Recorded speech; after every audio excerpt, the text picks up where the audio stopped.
Pour Dieu, là, les gens doivent avoir une seule religion et puis suivre un seul chemin qui est la vérité. Surat 30, le verset 30. Oui. Dirige tout en être vers la religion. Assalamu alaikum wa rahmatullahi wa barakatuh à toute la famille. Shalom et bonjour, bonsoir à tous mes frères en Adam. Nous vous saluons avec la salutation de la Rahma et nous demandons la paix et la miséricorde de Dieu soit avec vous. Et recevez encore une fois de plus votre âme serviteur. Et nous vous disons, vous êtes aussi notre chaîne vraiment de l'interreligieux TV. Et vous savez que le chemin ne va pas s'arrêter maintenant. Parce que nous sommes en quête de trouver la vérité. Et quand on cherche la vérité, on fouille dans toutes les livres bien sûr. Et comme je l'ai dit, nous sommes dans le domaine de la dawa. Nous sommes dans le domaine de l'interreligieux, des religions comparées bien sûr. Et aujourd'hui nous allons partir avec le groupe BAM, la BAM 1781, les élèves d'Abdul Majid bien sûr, qui étaient à Sikinsi. Voilà, vraiment lors de leur passage à Sikinsi, ils ont eu à faire un rappel. Et il y a eu beaucoup de questions qui les ont été posées bien sûr. Et vraiment les oustas ont donné des détails. On n'est pas dit des réponses de taille bien sûr. Voilà, et donc on va pas tarder, on va vous laisser d'abord suivre ce qui s'est passé à Sikinsi bien sûr, et nous allons retrouver bien sûr juste après. Excusez-moi pour Allah, oui, quelle est la nature qu'Allah a originellement donnée aux hommes? Vous voyez, Dieu dit de diriger tout son être vers ce qui a été originellement donné à l'homme. Non. Notre nature là, c'est de se soumettre à la volonté du Créateur. Exactement. C'est pourquoi Dieu, il nous dit dans le Coran, je n'ai créé les hommes et les djinns rien que pour mon adoration. 51, 56. Donc si tu es venu pour adorer Dieu, tu dois adorer Dieu dans la vérité. Non. Parce que si tu crois adorer Dieu comme toi-même tu veux, tu ne fais pas la volonté de Dieu, mais tu fais ta volonté. Exactement. Or même dans la Bible, Jésus nous dit quelque chose concernant sa nourriture. Il dit quelque chose. Il dit sa nourriture là, c'est de faire la volonté de Dieu. Jean 5, le verset 30. Jean 5, le verset 30. Écoutons. Je ne peux rien faire de moi-même. Jésus dit de vous dire que lui là, lui ne peut rien faire de lui-même. Selon que j'attends, je juge. Selon ce qu'il entend de la part de qui, on va le savoir.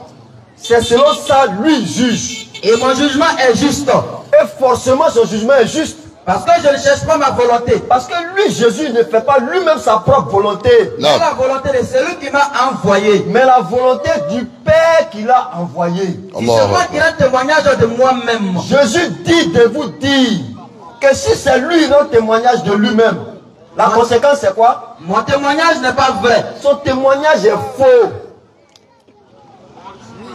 C'est pourquoi Jésus n'a pas rendu témoignage de lui-même. Il a rendu fidèlement ce qui lui a été ordonné de donner. Et c'est ce qu'on appelle un prophète. C'est le rôle de tous les prophètes. Aujourd'hui, les esprits sont ouverts. On peut parler de certaines choses et puis les gens vont comprendre sans parti pris, sans forcément s'emporter. Et cette vérité-là, elle est à l'image d'un médicament amer. Et en Afrique, la plupart des médicaments sont très amers. Parce que la maladie qui nous terrasse beaucoup, c'est le palu. On dit avec le palu, tu as un médicament bien amer, ça passe. Mais pour que ça puisse passer là, il faut prendre le cœur, il faut accepter dans ton cœur que tu dois boire ce médicament amer là pour te guérir. Donc, le cœur aussi a des maladies. Et le cœur corrompu par le mensonge et les subterfuges, les maquillages du monde, comme je viens de dire. Et la vérité, ou du moins, ce qui va soigner le cœur, c'est d'accepter la vérité. Or, la vérité, on peut l'ignorer pendant des années, et puis un jour comme ça, la vérité arrive. Et quand ça arrive là, ça vient contredire le mensonge sur lequel on mettait qu'on croyait être la vérité. Donc c'est pas forcément facile à accepter, facile à écouter. Jean 15, le verset 22. Oui. Si je n'étais pas venu, oui, et que je n'ai eu point parlé, oui, ils n'auraient pas de péché. Oui. Mais maintenant, oui, ils n'ont aucune excuse de leur péché. Vous voyez, Jésus dit que si lui n'était pas venu parler, personne n'aurait eu de péché. Parce que celui qui ne sait pas, on ne peut pas le juger. Mais maintenant que nous savons, on est jugé. Maintenant, on est jugé pourquoi? On est jugé parce que Jésus va le dire dans Jean 8, le verset 40. La prière a commencé. Pourquoi? Jean 8, le verset 40. Oui. Mais maintenant, vous cherchez à me faire mourir. Vous voulez moi me tuer? Moi qui vous ai dit la vérité que j'ai entendue de Dieu. Moi, il n'y a fait que dire la vérité, comme on l'a dit dans Jean 5, le verset 30. La vérité que j'ai entendue de Dieu. Cela, Abraham ne l'a point fait. Ça là, Abraham ne l'a point fait. Pourquoi? Parce que les Juifs qui voulaient lui infliger cette sentence-là se réclamaient d'Abraham. Il dit quoi encore la suite? Vous faites les œuvres de votre père. Vouloir me tuer là, c'est l'œuvre de votre père. Mais qui est le père? Au verset 44. Oui. Vous avez pour père le diable. Vous avez pour père le diable. Et vous voulez accomplir les désirs de votre père. Et c'est lui en réalité, c'est le désir que vous voulez accomplir par la volonté de Dieu. Il a été maîtrisé dès le commencement. Lui, il a été maîtrisé dès le commencement. Et il ne se tient pas dans la vérité. Il n'est jamais véridique. Parce qu'il n'y a pas de vérité en lui. Il n'y a même pas de vérité en lui. Lorsqu'il parle, oui, il profère le mensonge. Il ment. Il parle de son propre fond. Il parle de lui-même. Car il est menteur. Oui. Et le père du mensonge. Le père du mensonge. Non. Non. Écoute-toi, non. Non, donc vous comprenez, chers frères et sœurs. Pour dire qu'en réalité, la vérité, même Jésus l'a apportée. Mais aujourd'hui, qu'est-ce qu'on constate? La mort que Jésus a traitée de satanique, on dit que c'est cette mort qui nous sauve. Subhanallah. Ah! Oh, c'est Jésus qui vient de parler tout à l'heure selon la Bible. Il dit la mort que vous voulez m'infliger là, c'est l'œuvre de votre père le diable. Mais en comment une action diabolique peut être salvatrice pour les humains? Il n'y a pas de vérité en lui. Qu'est-ce que lui va faire qui va être bon pour nous? Jésus même n'a jamais voulu cette mort. Encore on dit que ce même Jésus est notre Dieu. Alors que dans la Bible, il est plus que clair et on l'a lu, qu'il ne fait rien de lui-même. Jean 17, le verset 3. Oui. Oh la vie éternelle. Écoutez très bien. Ils connaissent toi le seul vrai Dieu. Oui. Et celui que tu as envoyé, Jésus-Christ. Non. Je ne sais pas si c'est la même Bible-là qu'on lit. Parce que nous, on est musulmans. La vérité est dans le Coran. Mais si on vient toujours vous dire le Coran dit, vous allez dire, mais c'est normal, vous êtes des musulmans. Ce que vous dites là, est-ce que nous on t'a dit on croit au Coran? C'est ça. Mais je sais que tu crois en la Bible. Effectivement. Et moi, je ne mens pas sur la Bible. Tous les versets que je donne la référence. Jean 12, le verset 48. Attends, d'abord, on va finir avec 17.3. Regardez ce que Jésus dit. Or la vie éternelle. Or la vie éternelle. En d'autres termes, l'acquisition du paradis. C'est-à-dire la vie éternelle, ça veut dire quoi? On a fini de jouer tout le match dans le monde. On a vécu, on a fini de vivre. On est mort, on est ressuscité, on est dans le jugement. Le jugement est fini. La dernière demeure, Jésus dit la meilleure dernière demeure pour avoir la demeure du paradis, c'est de faire quoi? Ceux qui te connaissent toi le seul vrai Dieu. C'est de connaître le seul vrai Dieu. Qui parle? C'est celui que tu as envoyé, Jésus-Christ. C'est Jésus lui-même qui dit de connaître le seul vrai Dieu. Donc en plus, et ensuite, celui que tu as envoyé. Et celui que tu as envoyé, Jésus-Christ. Moi, je n'ai pas fait les mathématiques, je ne suis pas fort en maths. Moi, je suis littéraire. Mais je sais que quand quelqu'un dit moi et quelqu'un d'autre, il y a deux entités. C'est clair. Et ça, c'est des versets qui sont attribués directement à Jésus lui-même. Or, la vie éternelle, c'est qu'ils te connaissent, toi le seul véritable Dieu. Préparez toutes les questions, s'il vous plaît. Et celui que tu as envoyé, Jésus-Christ. Si vous avez des questions à poser, nous sommes à votre service. À quel moment Jésus devient Dieu? À quel moment Jésus est appelé Dieu? Exact. Lui, un homme. Donc, s'il y a des questions, il y a des questions? Ok, on va répondre aux questions. Allons-y.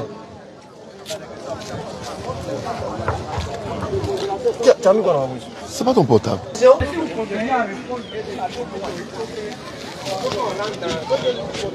Papa, allons-y alors. Allez-y. Désolé, posez votre question. Moi j'avais un frère. Ok. Moi j'avais un frère qui n'est pas musulman. Oui. Mais il a pris une femme musulmane. Oui. Je veux comprendre parce que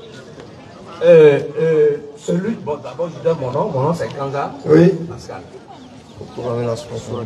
Ma question est la suivante. J'ai un frère qui n'est pas musulman. Oui. Il a aussi une fille qui est musulmane. Oui. En étant que lui, il n'est pas musulman, Oui. il ne doit pas épouser la fille. Je veux savoir pourquoi. Alors que dans vos dits, vous avez dit que la religion, c'est un. Dieu l'a fait un. Catholique, que ce soit musulman, c'est la même religion. Oui. Mais pourquoi un homme qui n'est pas musulman, aussi une fille qui est musulmane, Il veut savoir lui-même sa religion. En fonction de ça, on pourra répondre. Musulman, oui. Il ne faudrait pas qu'il garde ça. Je veux savoir. Oui. Ok. Merci beaucoup, doyen. Et déjà, nous, on veut savoir, le doyen, vous êtes chrétien? Je suis chrétien catholique. Oh, ok. Papa, comme vous êtes plus facile, vous pouvez vous asseoir, on va répondre, le micro va avec lui, là. Allons-y. Ok. Donc, le doyen demande que son frère, qui n'est pas musulman, a marié, a enceinté une femme musulmane. Et on dit quoi? Il faut que lui-même il devienne musulman. Ouais. Déjà, dans un premier temps, le frère et la sœur ont commis un péché bibliquement et coraniquement exprimé. C'est clair. L'acte s'est posé d'une façon illicite. Ça, c'est un. Deuxième élément. La religion, c'est quelque chose qu'on pratique pour se rapprocher de Dieu. C'est ça. Et chaque religion a ses principes. Chaque religion a ses règles. On écoute très bien. L'église catholique, par exemple, te dira: Marie, Mère de Dieu, priez pour nous, pauvres pécheurs, maintenant et à l'heure de notre mort. Nous te dirons Amen. Donc, Marie, Mère de Dieu. Le Coran va te dire que Allah, il n'a pas d'enfant, il n'a pas de mère, il n'a pas de père. Et voilà monsieur et madame qui, au nom de l'amour même, ont fait une grossesse. Or, l'amour de l'être humain est inférieur à l'amour de Dieu. Claire. Jésus l'a dit, Mohammed l'a dit. Si tu aimes ton père plus que moi, tu n'es pas digne de me suivre. Claire. Si tu aimes ta femme plus que moi, tu n'es pas digne de me suivre. Donc, si tu aimes réellement ta femme, si ta femme t'aime réellement, pendant que toi tu dis que Allah n'a pas de maman, ta femme, ton mari catholique, elle lui dit: Marie est la maman de Dieu. Vous voyez que spirituellement vous êtes déjà en palabre. Ouais. Il y a déjà une guerre spirituelle dans ta maison. Spirituelle, on précise. Ta femme dit qu'elle, son Dieu n'a pas de maman. Toi tu dis que ton Dieu, sa maman c'est Marie. Donc spirituellement il y a un combat dans ta maison. Et dans une maison où il n'y a pas de conformité spirituelle, il n'y aura que l'accès du diable. C'est clair. Parce que là où la religion ne s'entend pas, le diable il vient, il s'assoit là. Or, on nous dit que l'homme et la femme, l'homme quitte son père et sa mère et s'attache à une femme et les deux deviennent une chair. Ouais. La chair ici n'est pas seulement physique, mais la chair est aussi spirituelle. Oui. C'est pourquoi Jésus-Christ pourrait dire: les juifs et les scribes sont assis dans la chair de Moïse. Oui. Faites ce qu'il vous dit, même s'ils ne font pas ce qu'eux-mêmes ils disent. Donc, l'homme et la femme doivent être unis dans la chair physique et dans la chair spirituelle. Qui est le plus important. Qui est le plus important. Parce que quand nous allons mourir, on va laisser la chair physique et on aura maintenant accès au spirituel. Oui. Donc, c'est le spirituel qui doit prévaloir sur ce qui est physique. Oui. Alors, si ton frère, j'arrive, si ton frère veut épouser cette femme musulmane, parce que la femme musulmane, selon les règles de l'islam, est interdite à un non-musulman. Oui. Un non-musulman ne peut pas épouser une femme musulmane. Sourate 2, le verset 221. Lecture. Et n'épousez pas les femmes associatrices, Non. tant qu'elles n'auront pas la foi. Okay. Et c'est une esclave croyante vaut mieux qu'une associatrice. Même si elle vous enchante. Et ne donnez pas d'épouse aux associateurs. Donc on ne donne pas de femme musulmane à un non-musulman. Tant qu'ils n'auront pas la foi. Pourquoi? Parce que l'homme est censé être le chef de la maison. L'homme est censé être le chef de la famille. Donc si tu lui donnes une femme musulmane, elle a le droit spirituellement de suivre son homme. Bien sûr. D'être soumis à son homme. Sinon le devoir. De pratiquer ce que son homme lui dit de pratiquer. Oui. Par obéissance non seulement physique et spirituelle. C'est pourquoi en islam, au nom de cette règle, on ne peut pas donner une femme musulmane à un homme. Oui. Mais un homme musulman peut marier une homme musulmane en l'amenant à l'islam. Oui. Ouais, donc, le monsieur et la femme, s'ils se marient, qu'ils sont dans une maison, il n'y aura pas de spiritualité. Parce que l'autre dit, moi mon Dieu n'a pas de mère. L'autre dit, la maman de Dieu s'appelle Marie. Donc spirituellement, ils ne seront pas en accord. Oui. Et s'il meurt dans cela, d'abord, le monsieur qui est catholique, il sait que selon la loi catholique, si sa femme meurt là, elle va en enfer. Lui, il le sait. Ouais. Parce que celui qui ne confesse pas Jésus, celui qui ne confesse pas Jésus, mort sur la croix, si tu meurs, tu vas en enfer. Le monsieur, lui, il sait ça. La femme également, elle sait que celui qui ne confesse pas Allah et Mohammed sallallahu alayhi wa sallam, si tu meurs, tu vas en enfer. Il y a une sœur là-bas qui a confirmé ce que tu as dit. La vérité. Voilà monsieur qui sait que sa femme va en enfer. Madame sait que monsieur va en enfer. Les deux sont dans la maison. Il dit on s'aime. Ça c'est l'hypocrisie. Est-ce qu'il s'aime? Il ne s'aime pas. Parce que le meilleur amour, c'est d'offrir à l'autre ce qui te trouve de meilleur pour toi-même. Ouais. Et au-delà de cet amour, les enfants doivent avoir une éducation spirituelle conforme. Ouais. Moi, je ne peux pas envoyer mes enfants à la mosquée. Toi, tu envoies d'autres à l'église. On est dans quoi? Donc, il faut qu'on soit uniforme spirituellement. Alors on est dans un, on va dans un. Venez juste ajuster ceci. Bismillah. Alors que vous deux, vous êtes d'accord que la vérité là, c'est une seule voix. C'est une vérité, il n'y a pas deux. Ceux qui disent les deux sont la même chose, c'est deux groupes de personnes. Soit ils sont ignorants, soit ils sont hypocrites. Parce que dit que le christianisme et l'islam, c'est la même chose. De toute façon, tu as adoré dans le christianisme, si tu meurs, tu vas en enfer. Toi, tu es au paradis. Toi, musulman, tu tiens cette thèse-là. Toi, chrétien qui dit, de toute façon, musulman, s'il fait bien sa religion, qu'il meurt, il va au paradis. C'est un discours hypocrite. C'est clair. Parce que tu sais que tant que lui, là, il va faire un truc de douleur, là, s'il meurt, là, il n'a pas accepté Jésus comme Dieu, en fait, direct. Ça, c'est la Bible qui le dit. C'est la Bible qui le dit. Celui qui ne confesse pas Jésus, qu'il est mort sur la croix, tu meurs, tu vas en enfer. Celui qui ne dit pas que Allah il est Dieu, il n'a pas enfant, il n'a pas maman, il ne meurt pas, il ne mange pas, il ne dort pas. Tu meurs, tu vas en enfer. Et puis on est ensemble, on dit bébé je t'aime, bébé je t'aime. Non, vous êtes des hypocrites. C'est de la sorcellerie spirituelle. Tu es en train de manger sa chair, il est en train de manger sa chair, ta chair spirituellement. Donc quand on dit chair, vous devez être un. Un. Il n'y a pas deux. Vous êtes monsieur et madame font une personne. Et ça doit être aussi spirituellement. C'est ce que l'islam enseigne. Et ça ne gâte pas la fraternité. Ça ne gâte pas l'amitié. Ça ne gâte pas la cohabitation. Bien au contraire, ça donne un véritable sens à la cohabitation et à la fraternité. 1 Corinthiens 7, le verset 39. On va maintenant lire la Bible. 1 Corinthiens 7, verset 39. Une femme est liée aussi longtemps que son mari est vivant. Parce qu'à l'église, on ne divorce pas chez les chrétiens. Il n'y a aucun texte qui dit à un chrétien de divorcer. Donc, si tu tombes sur une femme karatéka qui te frappe à la maison, tu ne peux pas divorcer. Parce qu'on ne peut divorcer à l'église que lorsqu'il y a adultère. Tant qu'il n'y a pas adultère, si elle veut, chaque matin, te donne un coup de poing avant de sortir. Pour le meilleur et pour le pire. Chaque matin, quand tu as enlevé une dent, tu ne peux pas la divorcer. Tu ne peux pas. C'est ce que la Bible dit. Lecture. Une femme est liée aussi longtemps que son mari est vivant. Une femme, si tu maries en tant que chrétien, tu as marié une femme, vous êtes au coï tant qu'il vit. Vous êtes au coï. Mais si le mari meurt. Maintenant, c'est la mort seulement qui peut vous séparer. Ce n'est pas palable. Frappez-vous dans la maison, enlevez vos dents, vous ne pouvez pas vous séparer. Elle est libre de se Maintenant, s'il meurt, elle peut se remarier. Mais regardez la condition. À qui elle veut. Seulement que ça soit dans le Seigneur. Donc, si le mari chrétien meurt, la femme chrétienne peut se marier, mais elle ne peut pas aller prendre un musulman, un païen ou bien un bouddhiste. On dit qu'elle doit marier un chrétien. Deutéronome 7, le verset 3. Regardez ce que la Bible dit. Tu ne contracteras point de mariage avec ces peuples. On dit que tu ne vas pas contracter de mariage avec quel peuple? Tu ne donneras point ta fille à leur fils. Et tu ne prendras point la fille pour tes fils. Pourquoi? Car il détournerait de moi tes fils qui servira d'autres dieux. Et la colère de l'Éternel s'enflammera contre vous. Il détruira promptement. Donc, tu vois, ça veut dire que si moi, par exemple, vous catholiques, moi j'arrive chez vous et que je prends votre fille, et que vous, au nom d'une foi de tolérance, vous dites non, il n'y a pas de problème, c'est le même Dieu. Or, tu crois fermement que c'est l'église catholique qui est la vérité. Qu'est-ce que je fais? Je prends ta fille, je la détourne de ton Dieu, selon le verset. Vous comprenez, doyen? Voilà la vérité. Et c'est ça quand l'islam, c'est pourquoi l'islam n'a pas honte de dire la vérité. Or, la vérité ne plaît pas à tout le monde. Amen.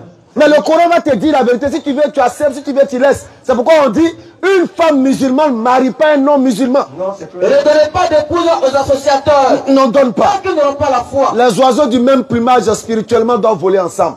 Mais ça n'empêche pas qu'on soit voisins, qu'on puisse partager la nourriture ensemble, qu'on puisse jouer ensemble. Ça ne gâte pas ça. Non. Mais spirituellement, là, il faut qu'on soit conforme dans ce qu'on pratique. Bien sûr. Voilà ce qu'on voulait répondre au doyen. Et on voulait insister sur ce côté. L'union dans le mariage n'est pas permise. Parce que Dieu même le dit. Oui, Il dit, on va si revenir quelqu'un dessus. nie ton Dieu, là, il ne faut pas lui donner ton enfant, il ne faut pas prendre son enfant. Ça, c'est pas nous. Nous, les hommes, on suit ce que Dieu a dit. Mais il n'a pas dit, il ne faudrait pas échanger avec eux, il ne faudrait pas qu'on soit dans le même village, ou bien s'il y a une réunion. Pas du village. tout, pas du tout. Non, ça, on fait cette humanité-là. Le côté mariage, là, c'est ça, on ne fait pas. Et la preuve est coranique. C'est biblique, c'est coranique. Bien sûr. Merci. Merci à vous. Merci pour Le doyen Vous veut avez intervenir. Ma deuxième question, la suivante. Oui. Ok. La première, ça va. Je veux aussi savoir pourquoi Contre. S'il y a un parapluie pour le celui doyen. qui n'est pas musulman, et communément, je ne sais pas, vous avez tendance de l'appeler Bousmani. D'accord. C'est quel mot ça? Bousmani là. D'accord. On ne sait pas, c'est quelle langue? En réalité, doyen, Bousmani la même, non, c'est même pas qui a envoyé mot la même. Ça n'existe pas dans le jargon, c'est même pas islamique. D'aucuns disent que c'est en anglais, que bushman, que ça veut dire homme de forêt. Ouais, mon oncle m'a enseigné ça. Voilà, homme de la brousse, homme de la forêt. Ouais. Donc on ne sait pas qui a envoyé ça même pour mettre quelqu'un. On ne sait même pas. Ça veut dire homme de brousse. Voilà, brousse, les hommes de la C'est brousse. l'anglais.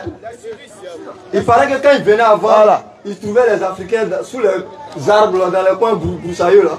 Donc Butchmen. Et même encore aujourd'hui, il y a un peuple, je ne sais pas, vers l'Afrique, le sud de l'Afrique là. Oui. On les appelle les Butchmen. Effectivement. Ils sont très sauvages ces personnes-là. Ça veut dire que ce mot n'est pas un mot du là. C'est pas un mot islamique, Non, c'est pas un mot. Non, pas Puis, du tout. À la base, c'est pas péjoratif. C'est comme ici, tout à l'heure, Attends, j'ai y a un prêté problème. l'oreille. Quand on disait Djoula, j'ai entendu Kanga. C'est Ça, ça n'a dit, hein. voilà. Kanga veut dire. Non, c'est dans les... Bon, Kanga, ça c'est un autre problème. Voilà. Ça c'est dans le temps jadis pour désigner les personnes insignifiantes ou les esclaves. Oui. Allons-y.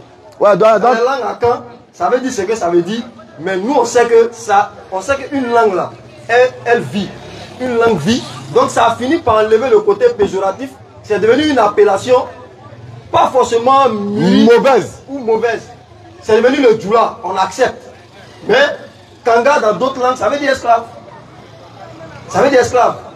Kanga djoula par exemple chez les Baoulés, Ou quelqu'un qui n'a pas d'importance. ou quelqu'un n'a pas d'importance. Voilà un vieux Baoulé à côté de moi ici. Voilà, il est en train de confirmer mes dires. Donc, en français aussi, Kang. Quand on dit Kang en français, Moi, je m'arrête là. ok, allons-y. Le doyen a parlé de. C'est pas Djoula. Doyen. Allez, on est Bousmani. Non, on sait. Je vais vous dire quelque C'est chose. un emprunt. C'est un emprunt. Je Le vais- droit à emprunter. Pour faire, je vais vous dire quelque chose. Les gens ont tendance à adresser l'islam avec une ethnie. Voilà ce monsieur, il n'est pas Djoula. Moi-même, non, je sais, je vais expliquer quelque chose au fait. Moi-même, je ne suis pas Djoula. Lui, il n'est pas Djoula. Le Djoula, en Côte d'Ivoire ici, c'est une ethnie. C'est une ethnie qui existe quelque part au nord du pays. Je les ai croisés quelque part aussi à Korogo. À l'est aussi. À l'est, on les appelle les Djoula. Maintenant, c'est devenu vulgarisé, c'est rentré maintenant dans celui qui fait le commerce, qu'on appelle le Djoulaya. Donc, celui qui fait le Djoulaya, c'est celui qui fait le commerce. Et celui qui fait ce commerce est appelé Djoula. Sinon, ce n'est pas une appellation islamique. Et l'islam n'a pas de couleur. C'est pourquoi nous avons lu tout à l'heure un verset du Coran. Surat 49, le verset 13 dit que Allah nous a créé d'un homme, Adam, d'une femme, Ève. Il a fait de nous des abidji. Il a fait de nous des gourous. Il a fait de nous des agnis. Il a fait de nous des koyaka. Il a fait de nous des maouka. Pour qu'on puisse s'entreconnaître. C'est-à-dire, je rentre dans le village d'Abidji, je regarde un peu qu'est-ce que les Abidji ont comme nourriture. Qu'est-ce qu'ils ont comme tenue traditionnelle. Comment ils célèbrent leur mariage. Pour qu'on puisse s'entreconnaître. Mais le meilleur d'entre nous, ce n'est pas celui qui est Abidji. Ce n'est pas celui qui est bêté. Ce n'est pas celui qui est gourou. Mais c'est celui qui craint Dieu le plus, qui est meilleur devant Dieu. Ok. C'est ce que le Coran dit. Bon, ma troisième question. Allons-y. Non, allons-y. La sagesse est avec les... La sagesse est avec les papas. Ma troisième question. Allons-y, papa. Quand les gens parlent de l'enfer, non. L'enfer, vous savez pourquoi? Quand les gens parlent que d'autres, ceux qui ne vont pas, qui ne pratiquent pas la religion, d'accord, musulmans et chrétiens, d'accord, ils vont à l'enfer. Ça veut dire quoi? Doyen. Qui a une fois allé là-bas et trouvé que et ici c'est l'enfer, ici c'est le paradis. Vous voulez savoir ça aussi? Doyen, une personne qui ne respecte pas les règles du village, quelle est sa sentence? Non, il va en prison. Très bien. Alors, Dieu nous amène à comprendre ce qui est ici-bas pour mieux comprendre ce qui est dans le spirituel. Quand vous dites qui est allé pour venir, regardez quelque chose. Oui, on va savoir. On va comprendre, Inch'Allah. Ouais. Lorsqu'une femme est enceinte et qu'il y a un enfant dans son ventre, si on avait la possibilité de dire à l'enfant qu'il y a un endroit qu'on appelle le monde, qui est mieux que le ventre de sa maman, est-ce qu'il allait croire? Jamais. Il n'a jamais vu. Mais est-ce que quand il naît, il ne vient pas trouver la réalité? Il vient voir, non? Ça, c'est un exemple pour dire que ce n'est pas parce qu'on n'a pas la possibilité de voir une chose que la chose n'existe pas. Du moment où on te l'annonce, c'est qu'elle existe. Parce que celui qui te l'annonce, te le dit avec certitude. Vous comprenez? Ça, c'est un. Secondo, lorsqu'on prend une graine, il y a beaucoup de cultivateurs ici. On creuse la terre. On met la graine, on ferme. La graine là, ça pourrit, non? Ça meurt, ça pourrit. Et puis de cette pourriture-là, qu'est-ce qui ressort? Une nouvelle plante. De la même manière, l'homme mourra, il va pourrir. De cette même pourriture-là, Dieu va faire ressortir la vie. Est-ce que vous comprenez? Donc, l'enfer et le paradis, c'est deux endroits de sentence similaires à ici. La prison, la liberté. Le sommeil, le réveil. Si tu ne crois pas qu'il y aura résurrection là, faut méditer. De la manière tu dors, et puis on ronfle, et puis on se réveille, c'est la même chose. Si on dépose tout à l'heure deux personnes à une distance, un est mort et il y a un qui dort, tu es ici, ils sont là-bas, ils sont couchés, vous ne saurez pas faire la différence entre les deux. Parce que le sommeil et la mort sont homonymes ou ne pas dire synonymes. Donc si tu as compris le mécanisme du sommeil, tu vas comprendre pour la mort. Parce que quand on dort, l'esprit part. L'âme est là. Ça dit que tu n'es pas conscient quand tu dors, logiquement. Quand on dort, on n'est pas conscient. Mais on peut bouger. Quand on meurt, on est conscient, mais on ne peut plus bouger. Bon, moi, comme les gens trouvent que moi je bouge beaucoup. Non, en fait, papa, ce qui s'est passé. Vous avez de très belles questions. Lui était fatigué, donc vous l'avez manifesté. On lui a dit, on va le reprendre. Comme ça devient 3 questions, lui aussi. Merci beaucoup. Le frère, il a parlé de l'ethnie. Est-ce que vous êtes satisfait de leur réponse? Non, moi je sais que si le doigt n'est pas satisfait, on va pas me laisser. Si le doigt n'était pas satisfait, le doigt nous prendre. On avait parlé de ça aujourd'hui. Merci beaucoup, doigt. Il y a des jeunes franchement qui se lamentent là. Oui. On dirait que je pose beaucoup de questions. Non, papa, vous allez revenir. Oui, papa, vous allez revenir. On va répondre rapidement à sa question. Et puis on vous revient. En tout cas, on remercie le doyen. Moi, je remercie le doyen parce que l'acte du doyen est un symbole fort. Comme quoi, il n'y a pas d'âge. S'il vous plaît. L'acte du doyen est symbolique et très fort et chaque jeune ici doit en prendre conscience. Comme quoi, il n'y a pas d'âge pour chercher à savoir. Il n'y a pas d'âge pour demander, pour comprendre à celui que tu sens qu'il connaît la chose. Et le doyen nous a montré cela au travers de ses actes. Alors, le frère a demandé par rapport à la langue. Non. Allez-y. Il y a longtemps même, je vous cherchais même. Pour ce même problème-là. Parce que ce problème-là a failli créer des confusions à la maison. D'accord. C'est-à-dire des dégâts. Le même problème qu'il y a là. Qui est à la maison? Donc, moi aussi, là, où nous sommes ici, pourquoi je pose cette question? Il y a des frères aussi qui me suivent, il y a des sœurs qui me suivent. À cause de ce même problème. Ils te suivent. Parce que beaucoup. Quel est le problème? Le problème, c'est quoi? Ok, c'est le problème là. comme j'ai posé la question, je n'ai pas bien rentré dans les détails là. Je vais bien rentrer dans les détails pour poser cette question. Allons-y. Ok. On nous a dit que c'est Dieu qui a la diversité des langues. C'est ça. De chaque individu. C'est ça. Sinon, quand au commencement là, tout le monde avait même une seule langue. Et voilà, une seule langue. Mais maintenant, Dieu il a la base de la diversité des langues. Exactement. Ok. Ça veut dire la religion islamique là. Si tu es dedans là, tu vas prier uniquement en arabe. D'accord. Tu ne peux pas prier en gré, ni en abidji, ni en wobé. Celui qui est chinois, s'il veut prier, c'est forcément en arabe. Si ce n'est pas prier en arabe, qu'il n'y a pas quelqu'un qui connaît l'arabe qui est auprès de lui là. D'accord. Là, pour lui, il ne peut pas prier. D'accord. Donc c'est ça, je veux savoir pourquoi c'est forcément en arabe que Dieu veut qu'on n'a qu'à prier. Effectivement, on se pose beaucoup vraiment cette question. On n'a pas dit, beaucoup de personnes se posent cette question. Pourquoi le musulman doit-il vraiment forcément prier en arabe? Pourquoi le musulman doit s'orienter toujours vers la Kaaba? Et pourquoi le musulman forcément doit prier 5 fois par jour? C'est des questions que les gens se posent. C'est des questions vraiment beaucoup de personnes se posent. Et vraiment le frère a posé une très bonne question et qui va être vraiment l'Oustaz vraiment qui va répondre, qui va nous éclaircir si ces différentes questions que le frère a posées. Et effectivement aussi, on se demande pourquoi un musulman n'est-il pas capable ou bien ne peut pas marier un non-musulman. On va dire un non-musulman qui ne peut pas marier une femme musulmane. Voilà, parce que comme on le dit, un homme musulman peut marier une non-musulmane dans le sens que il va la convertir, cette dernière bien sûr. Mais si un non-musulman doit marier une musulmane, est-ce que c'est possible? Mais pourquoi c'est pas possible aussi? La question, nous posons ces questions beaucoup de fois. Et vraiment, alhamdoulilah, les ustaz vont nous donner vraiment plus de détails. Et nous allons l'écouter, nous allons voir la réponse que l'ustaz va donner à toutes ces différentes questions bien sûr. Écoutons l'ustaz et nous allons prendre juste après la séquence. Attends, nous facilite la compréhension. Pourquoi forcément on doit prier dans la langue arabe? 1. La langue arabe ici, d'abord l'islam prône le monothéisme, c'est-à-dire l'unicité de Dieu sans association.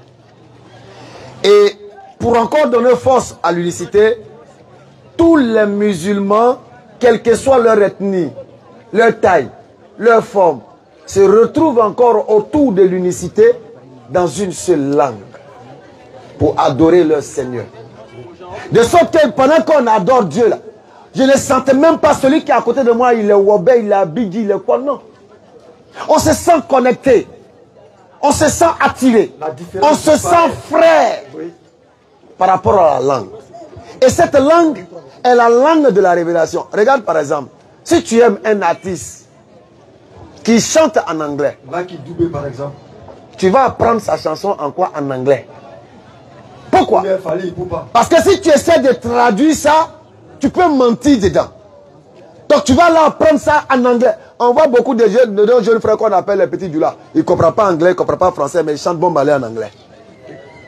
Un accent en plus. Tu comprends? Parce qu'il a écouté dans cette langue, donc il apprend dans cette langue, et puis il rentre dans cette langue pour éviter les erreurs. Même pour être en accord avec celui qui l'a chanté. Même s'il connaît la traduction. Est-ce que tu comprends? Pour être en uniformité avec celui qui l'a chanté. C'est ça aussi l'islam. Le prophète l'a reçu dans une langue. Pour ne pas transformer cette langue, on garde la langue. Regarde par exemple. Toute traduction est trahison. Tu vas chez un féticheur. Tu dis que toi tu es venu chercher Zamou. Et le féticheur te donne le Zamou. Fétiche quoi? Il dit chaque matin, quand tu vas te réveiller pour adorer ton fétiche, il faut dire Hibibi Hububu. Hibibi Hububu. Qui veut dire fétiche, c'est moi qui suis là, exauce-moi. Dans une langue inventée. Tu as écouté, non? Maintenant, le matin, quand tu te lèves, tu dis non, féticheur n'est pas trop intelligent. Est-ce que féticheur ne comprend pas toutes les langues? Alors. Tu dis Hibibu, c'est moi qui suis là. Est-ce qu'il va t'écouter? Est-ce qu'il va t'écouter? Donne-lui le micro, s'il te plaît, modérateur. Est-ce qu'il va t'écouter? Il ne va pas t'écouter. Est-ce qu'il va t'écouter? Non. Il ne va pas t'écouter. Ouais. Parce que on t'a donné le code pour communiquer avec lui. Ce n'est pas parce que tu ne peux pas lui dire dans la tradition Mais tu gardes la tradition et tu utilises ce qu'on t'a dit pour avoir tout ce qui rentre dans cette appellation. Ouais. C'est ça la langue arabe. On garde l'essence de la révélation.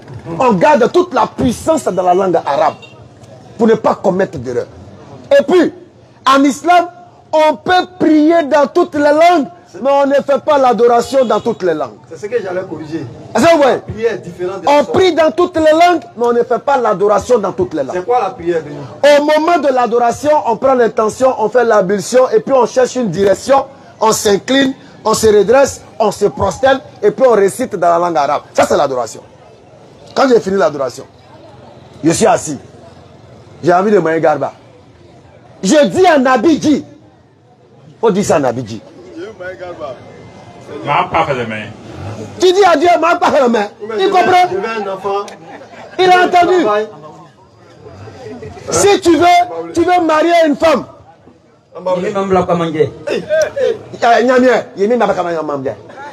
Il a entendu. Allah le nous dans le Coran. Il dit, lorsque vous voulez vous adresser à moi, c'est-à-dire on a fini l'adoration, tu veux t'adresser à ton Seigneur. Il dit, parlez-moi comme quand vous parlez à vos papas. Appelez-moi comme vous appelez vos pères. Et plus intensément encore.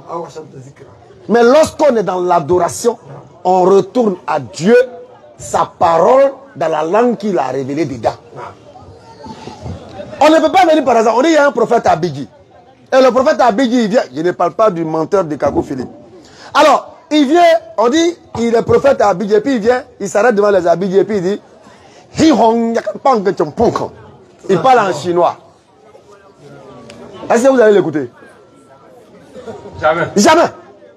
Mais Dieu va l'envoyer avec la langue que son peuple comprend, puisque c'est dans sa maison la prophétie va commencer. Toujours. Donc il va parler dans sa langue. Le peuple va l'écouter. Le peuple va le suivre. Maintenant, si Dieu lui a dit que sa mission doit sortir de Sikansi, doit sortir de Saoué, pour aller jusqu'à Amman ou à Touba chez moi, et que moi je suis intéressé par lui, je viens ici, je l'écoute en Abidji. Ouais. J'apprends sa révélation en Abidji, pour garder toute la puissance de la révélation. C'est pourquoi le musulman prie dans la langue arabe. Pas que Dieu comprend que arabe. Maintenant, il y a quelque chose. On va prendre deux amis très intimes. Il y a un qui est imam et puis il y a un qui est pasteur. Les deux sont allés en tourisme en Chine. Quand ils sont arrivés, comme ils sont étrangers, l'étranger est toujours roi. Alors on dit au pasteur de l'église de faire prier les Chinois. Ils ne comprennent pas français, ils ne comprennent rien. On dit n'a qu'à les faire prier. Le pasteur aussi ne comprend pas chinois, c'est français et puis son ethnie. Qu'est-ce qu'il va faire?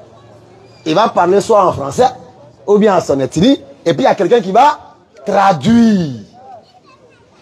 Mais regarde l'imam, son ami imam. Maintenant ils ont fini l'église, ils vont dans une mosquée chinoise. Tout le monde est chinois. Il n'y a pas le chinois, tout le monde. Et on dit, bon, comme imam, tu es arrivé, tu es étranger, il faut nous faire prier. Passe devant. L'imam, il vient, il s'arrête. Tout le monde est chinois. Personne ne comprend l'ethnie de quelqu'un. Et puis quand il dit, quand il va dire Allahu Akbar, est-ce que Allahu Akbar là c'est en chinois? Non. Tous les Chinois vont répondre derrière Allahu Akbar. Et il va commencer, il dit Bismillahirrahmanirrahim, Ihdina siratal mustaqim. Subhanallahi Rabbil alamin. Les Chinois sont en train de dire à l'imam noir que tu t'es trompé dans ce que tu récites. Allahu Akbar. Il vient de lui dire en disant Subhanallah, pureté à Allah, tu as commis une erreur. Alors qu'il ne parle pas en chinois. Mais qu'est-ce qui a unifié le sens? La conservation de la langue de la révélation.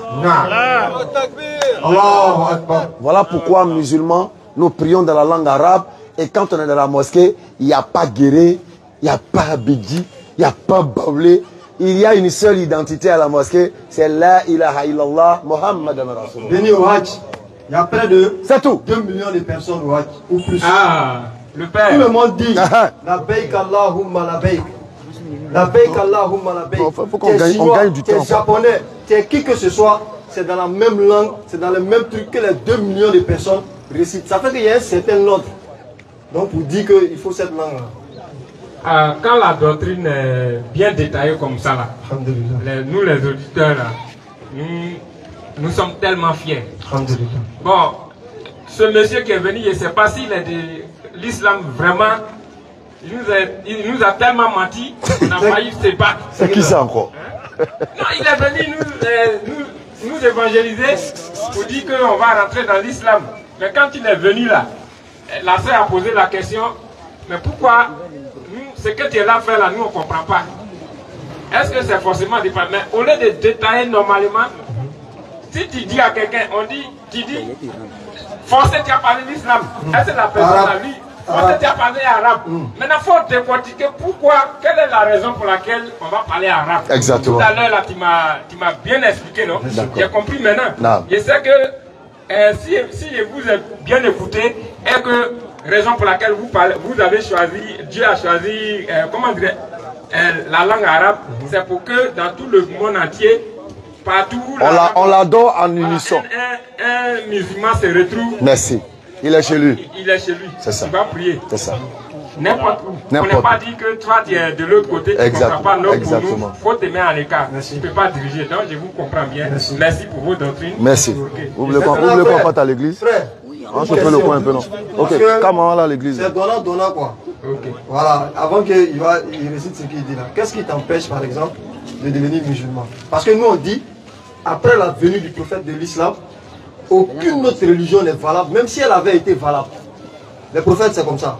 Quand Jésus vient, il dit, les juifs qui sont là, ils sont assis dans la chair de Moïse. Faites ce qu'ils disent, mais ne faites pas ce qu'ils font.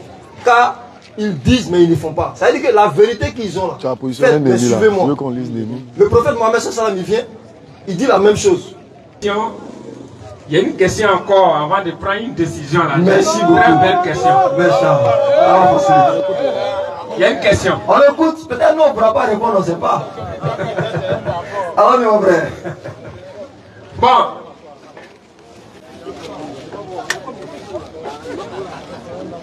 Quel est le nom de Jésus en islam? C'est Issa. C'est Issa. Maintenant, entre Issa avec Mohamed. Mohamed. Allons-y. Qui est le premier prophète? Jésus est avant Mohamed. Jésus est avant Mohamed. Oui. C'est Mohamed qui suit Jésus. Exact. Ok. Maintenant, pourquoi le premier là n'est pas adoré et c'est le dernier qui est adoré? Ni le premier, ni le dernier ne sont adorés. En tout cas, dans la vérité. Aucun d'eux n'est adoré. Mais ils ont invité les gens à adorer celui qui les a envoyés. Ils ne sont pas adorés. Les deux ne sont pas adorés. Et Mohamed et Jésus n'ont pas de problème. C'est nous qui avons un problème. Sinon Jésus a dit, il y a un seul Dieu, suivez-moi. Mohamed a dit, il y a un seul Dieu, suivez-moi. Est-ce qu'ils ont un problème? Et puis Mohamed a fait l'éloge de Jésus. Ils n'ont pas de problème, c'est nous qui avons un problème. Son respect. Donc, si je vais voir, vous reconnaissez que Jésus et Mohamed, c'est la même chose. Oui, c'est des prophètes envoyés de Dieu. Vous prenez Mohamed, c'est comme ça. Sourate 3, attends. Si on parle trop, c'est pas bon. Sourate 3, 84, je crois. 84. Avant qu'il trouve le verset même, il ne faudrait pas résumer la chose à Jésus et Mohamed. Ils sont nombreux. Quand ils vont finir, ça va prendre la Sourate 2, le verset 186. Il y a Sourate 4, verset 152, tout ça. Le verset 84. Allons-y. Dis, nous croyons en Allah. C'est-à-dire, c'est Allah qui dit à son prophète d'annoncer au monde que celui qui est musulman, il croit d'abord à Allah. À ce qu'on appelle descendre sur nous. Il croit en ce qu'on a reçu. À ce qu'on appelle descendre sur Abraham, Ismaël, Isaac, Jacob et les tribus. Et à ce qui a été apporté à Moïse. À Jésus. Et aux prophètes. À tous les prophètes. De la part de le Seigneur, nous ne faisons aucune différence entre eux.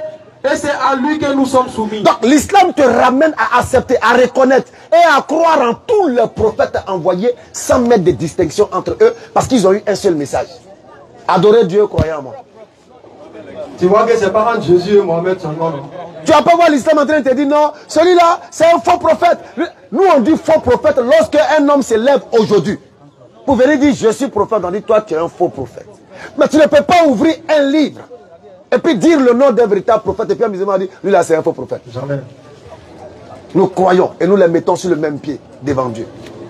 Voilà l'islam. C'est la religion qui unifie. qui unifie dans la croyance, mais qui ne divise pas dans la croyance. En réalité. C'est les musulmans qui peuvent se diviser, mais la religion, la base de la foi, rassemble. Autour d'Allah. Bismillah, voilà. Il vous a légiféré en matière de religion. Il vous a recommandé en matière de religion. Ce qu'il avait enjoint à Noé. La même chose qu'il avait demandé à Noé. Ce que nous t'avons révélé. C'est la même chose qu'il a révélé à Mohammed. Ainsi que ce que nous avons enjoint à Abraham. C'est la même chose qu'il a dit à Abraham. À Moïse. C'est la même chose qu'il a dit à Moïse. Et à Jésus. C'est la même chose qu'il a dit à Jésus. Établissez la religion. Mais il dit venez prendre ma part. Établissez la connexion entre moi et mes créatures, c'est ça la religion. Et n'en faites pas un sujet de division. Établissez la relation, la liaison, la connexion entre moi et mes créatures. Et n'en faites pas un sujet de division. Mais ne venez pas semer la discorde entre eux. Voilà l'islam. L'islam c'est la soumission à la volonté de Dieu et non à la volonté des hommes. L'islam c'est l'adoration d'Allah et non des hommes. Nous on n'adore pas Mohammed sallallahu alayhi wa sallam. Mohammed n'est pas un Dieu. Allah il a dit c'est un être humain. Nous n'adorons pas Jésus. Jésus, c'est un être humain. Nous n'adorons pas Abraham. Abraham, c'est un être humain. C'est des hommes que Dieu a choisis parmi les hommes pour leur confier une mission. Il pourrait toi te choisir. Il pourrait prendre n'importe qui. Mais c'est eux. 10 à 91. Sur 5, le verset 90.